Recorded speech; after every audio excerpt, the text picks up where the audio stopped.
Assalamualaikum warahmatullahi wabarakatuh. Perkenalkan, nama saya Nur Sita, mahasiswa Universitas Tadulako, Fakultas Ilmu Sosial dan Ilmu Politik, Program Studi Sosiologi, Stampuk B201-19226. Baiklah, dalam video kali ini bertujuan untuk memenuhi tugas dari mata kuliah perubahan sosial, yaitu dengan tugas merangkum sebuah buku, dan buku yang saya rangkum berjudul Bentuk-bentuk perubahan sosial, yaitu kita akan masuk pada inti pembahasan, yaitu perubahan berdasarkan prosesnya. Berdasarkan prosesnya, perubahan sosial dapat dibedakan dalam dua bentuk, yaitu direncanakan dan tidak direncanakan. Perubahan direncanakan terjadi atas kehendak manusia, sementara itu perubahan yang tidak direncanakan terjadi di luar pemikiran manusia. Adapun penjelasan lebih lanjut mengenai bentuk perubahan sosial berdasarkan prosesnya sebagai berikut, yaitu bagian A, perubahan direncanakan. Perubahan direncanakan merupakan perubahan sosial dalam masyarakat yang dilakukan melalui perencanaan. Perubahan yang direncanakan telah diperkirakan terlebih dahulu oleh pihak-pihak yang berkehendak untuk mengadakan perubahan dalam masyarakat. Dengan demikian, perubahan direncanakan merupakan perubahan yang diinginkan oleh masyarakat. Contohnya seperti pembangunan. Pembangunan merupakan salah satu bentuk perubahan yang direncanakan. Kondisi ini disebabkan karena pembangunan membutuhkan perencanaan yang matang agar dapat meningkatkan kesejahteraan masyarakat. Baiklah, kita masuk pada poin 1, yaitu syarat terjadinya perubahan direncanakan. Pada umumnya, perubahan direncanakan bertujuan untuk memperbaiki keadaan masyarakat. Oleh karena itu, untuk melakukan perubahan direncanakan diperlukan dua syarat penting. Yang pertama yaitu adanya aktor atau agen, atau yang biasa disebut dengan agent of change.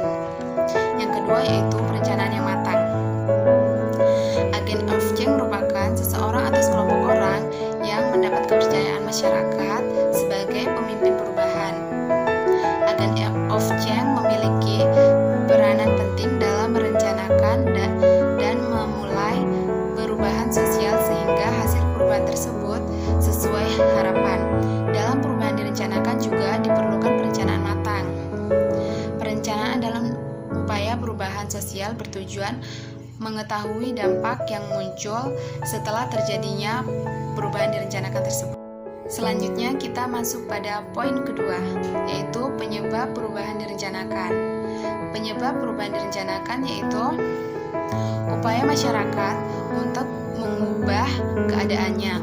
Upaya tersebut dilakukan karena adanya beberapa faktor penyebab, antara lain yaitu keinginan meningkatkan kesejahteraan, adanya ketidakadilan dan ketidakpuasan masyarakat terhadap keadaan yang ada. Masyarakat akan selalu menginginkan perubahan selama faktor-faktor tersebut masih ada dalam masyarakat. Selanjutnya kita masuk pada poin ketiga, yaitu social planning atau perubahan sosial direncanakan, yaitu untuk memengaruhi masyarakat agar mengikuti arus perubahan sosial diperlukan rekayasa sosial, yaitu dengan sistem yang teratur dan direncanakan terlebih dahulu.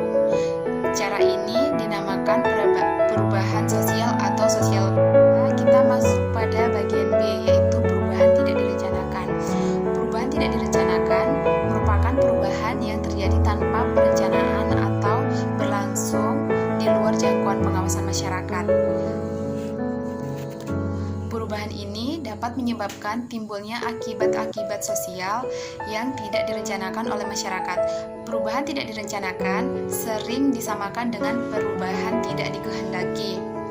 Meskipun hampir mirip, kedua bentuk perubahan tersebut memiliki arti berbeda. Perubahan tidak dikehendaki selalu memiliki dampak negatif terhadap masyarakat sehingga perubahan tersebut tidak dikehendaki.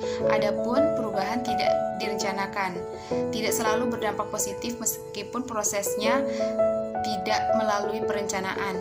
Baiklah, kita masuk pada bagian 1, yaitu bentuk perubahan tidak direncanakan. Perubahan tidak direncanakan memiliki dua bentuk, yaitu 1. Munculnya dari perubahan yang tidak direncanakan.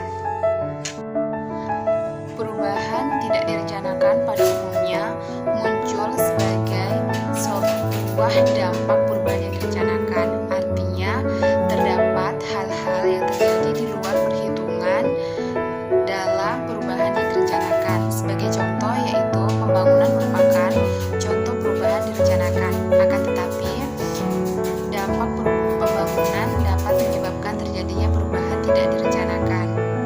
Pembangunan kota dapat menyebabkan perubahan tidak direncanakan seperti terjadinya urbanisasi, meningkatnya angka kriminalitas, banyak rumah kumuh, dan terjadi kemacetan di lalu lintas.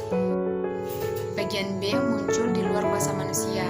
Contohnya seperti bencana banjir yang dapat menimbulkan berbagai perubahan sosial yang tidak direncanakan, yaitu seperti masyarakat melakukan mobilitas lateral akibat mengungsi ke tempat yang tidak terkena banjir, serta perubahan kondisi hidup karena rusaknya harta benda yang ia miliki.